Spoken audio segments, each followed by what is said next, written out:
أشهد أن لا إله إلا الله وحده لا شريك له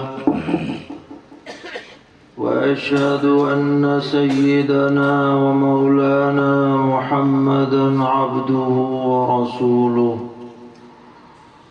صلى الله تبارك وتعالى عليه وعلى آله وأصحابه وذرياته أجمعين.